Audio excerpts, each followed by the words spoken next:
Wrapping up our 3-round mock draft series for the NFC West with the only team still alive in the NFC West, and that is the Los Angeles Rams, going to play the Philadelphia Eagles in the divisional round Saturday or Sunday? I forgot what day it was. I think that game's Sunday. Okay, Sunday. This Sunday. My head's in tailspin right now with everything going on. But this Sunday, the Rams will be playing the Eagles. So who knows where they've been picking? Right now, they're currently number 26 overall. Maybe they'll go all the way down to number 32 overall to make a run here. So who knows? But right now, they are number 26 overall in the NFL draft. So we're going to put them there in our 3-round mock draft. I want to remind you guys, you could use the PFF Mock Draft Simulator. You could trade players and trade picks. You could draft for all 32 NFL teams or just one if you want to. 1-round mock, 3-round mock, 7-round mock. All of it is available to you using the PFF Mock Draft Simulator at subscribe.pff.com today. We're not doing any trades on this mock draft. We got a 3-round mock draft for the 49ers. We got 3 picks for the 49ers in this 3-round mock draft. At number 26 overall, Dalton, who catches your eye? If Tyler Warren's not already on the board, which I think he got taken somewhere higher. I think he did. Pretty sure. There, all the way. Yeah, it makes sense there too. Yeah. Okay, so I think 2 guys jump out at me. One is Colston Loveland here, Yep. and what I keep going back to on my head is last year the Rams, they were trying to trade up so they could take Brock Bowers, and they just couldn't find the right deal for it. It feels like Sean McVay kind of wants one of these tight ends. I think he could have success with either Loveland. He's a little bit different than Warren. I think Warren is going to you're going to see a bunch of George Kittle comps with Warren. I think Loveland is a little more he works out in space a little bit better. He's a little bit more like a TJ Hawkinson kind of guy, right? To me, that when I watch him, I think Warren's a better blocker, but I think he's a movable piece that Sean McVay could use. Or if I go on the defensive side, they still need help at corner. I think at this point that's pretty clearly the weakest part of their team, or at least their defense. And I think Jahdae Barron's a perfect fit for their defense. Yeah. I think just the heavy zone defense that they run, the way that they run it, like you're not talking to me about a guy like a Siobhan Revell for this team. It doesn't make sense with the way their defense is structured. I think it's Jahdae Barron as an absolutely perfect fit in their defense, or Colston Loveland because Sean McVay wants one of those tight ends.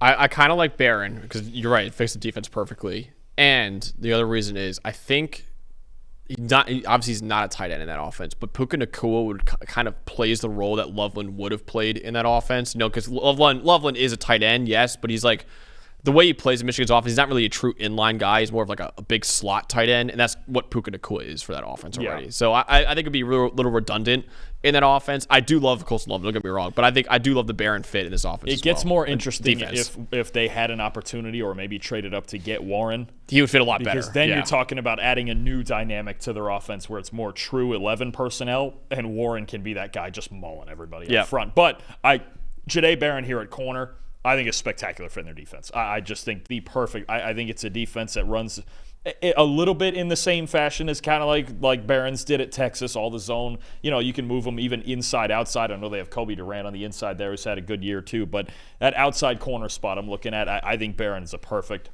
fit for their defense. I love it. And Jahdae Barron, in my opinion, was the best corner in college football this year. So I love this pick here at number 26 overall. Next up now for Los Angeles, I was kind of thinking of like a heavy zone tackle as well. I was kind of looking at some of those guys. Yeah, right tackle might make some sense. Man, we're picking late here. We jumped all the way to 90. Yeah. Man, oh man, they don't have a second round pick. They do not. That's probably from the Braden Fisk trade, isn't it? Yes. Something along those lines. Okay, well, let's find out. Let's slide down a little bit here because I do think it's interesting because you're kind of set at guard with the 2 guys that they have. I don't really need a guard. Right tackle, a young right tackle might make some sense, but I think we've lost some of them here. I'm trying to just get tight ends. Are we building more depth up front? Yeah, the tight ends. Harold Fannin would have been a thought here if he was still here. I don't think he is. I don't believe so. He is. No. I haven't seen any tight ends. I guess all the good ones went. I might think about some depth. Jack Kaiser makes some sense to me too. I think maybe we wait till the next pick on Kaiser. We're at 1 something there, but maybe depth. And I know they've got a lot of really good players on their defensive front already. So either offensive line depth or defensive line depth. Even a guy like Crenshaw Dixon might make some sense to me as some offensive line depth because they dealt with some injuries this year. I think one way or the other in the trenches now is what we're looking at for options. Okay, I like Crenshaw Dixon as well. I'm trying to think of another tackle. Was there any other tackles that are above him on the big board? I don't remember. Donovan Jackson's not really. He's not a tackle. I think Jackson's going to be gone before then, and he's a guard. Ooh. Look how far down Emory Jones is, man. Jeez. I think a Johnny Cornelius might be my pick here. I could see that. Maybe because he's a natural right tackle there for Oregon. He's athletic and he's really good. At some point, they're going to be replacing Rob Havenstein, so it's like, what are we going to do at right tackle? I think they're pretty set left tackle. Alaric Jackson's really emerged as a solid left tackle this year. I could see this as kind of a project behind the scenes development right tackle option for the future. I could see that. Yeah, I like Cornelius a lot. I haven't watched Crenshaw Dixon enough to make my full eval of him yet, but I did watch Johnny Cornelius recently, and I'm going to have him as probably a top 10 tackle in this class. Just solid, a solid player, right? And he's really friggin' athletic too. 95th percentile PFF game athleticism score. Yeah, that'll do it. I think that's a nice project for McVay to work on behind the scenes here. Yeah. All right, Johnny Cornelius, number 90. Dalton, I have an idea here, number 100. You're going to hate it. You're going to absolutely hate it, but I'm going to pitch it anyways. Quarterback? Quinn Ewers. I think in this offense, with the amount of play action that Sean McVay runs. Now, listen, Quinn Ewers is there. There are also a couple guys above him I didn't even see on that quarterback list, Will Howard and Riley Leonard. But if he's going to work in any offense, I think this could be the one. I have a tough time just with this entire quarterback class. Yeah. I don't think there's a whole lot to work with beyond the first two guys. I see what you're getting at, because actually it's the ideal thing. Okay, go and sit behind Stafford for another year or two.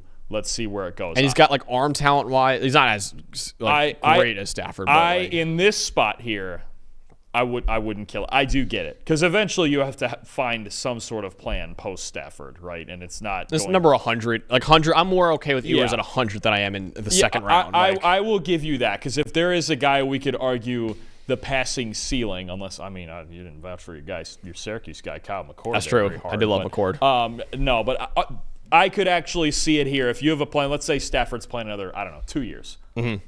You can at least evaluate Ewers in the offense for a couple of years and see where that goes. I could actually Stetson Bennett's not the future there. No. I could sit back and reason with that, and especially when you talk about layering throws into those zone windows, some of those intermediate throws. We know Quinn Ewers is famous for the touch throws.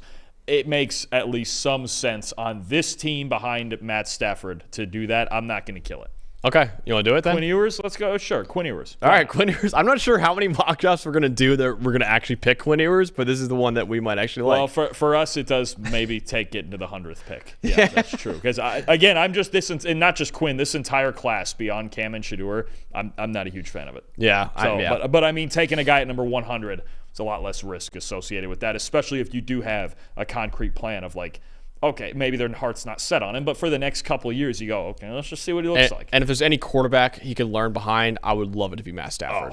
That is listen, I'm not saying that's what his ceiling is, but you can see the archetype when you watch Quinn Ewers. Okay, maybe at his absolute peak, it'd be something close to what Matt Stafford is. Yeah, and it's a very quarterback-friendly offense. We've seen that time and the sidearm stuff that he does a lot. Stafford does the same thing. I feel like it's, absolute C. I don't know. I love that fit. And I also think McVay, if there's any coach that can, help Quinn become an NFL-capable quarterback, it's Sean McVay as well. Hey, we're playing for the future here. That's what we're doing. We are. All right, so that wraps up our 3-round mock for the Rams. Got Jahdae Barron in the first round and Johnny Cornelius in the second round and Quinn Ewers in the third round for the Los Angeles Rams. Let us know in the comments below what you thought of this 3-round mock draft. Do your own mock draft using the PFF Mock Draft Simulator at subscribe.pff.com. And be on the lookout for more mock drafts coming out very soon. Thanks for watching, everybody. Make sure you like and subscribe the video. And if you don't have a PFF Plus subscription, you can get one to see all the premium stats that we talked about here on the show, plus the expert betting and fantasy advice over at subscribe.pff.com. The description is also right below, so if you are not a PFF Plus subscriber, you can become one today.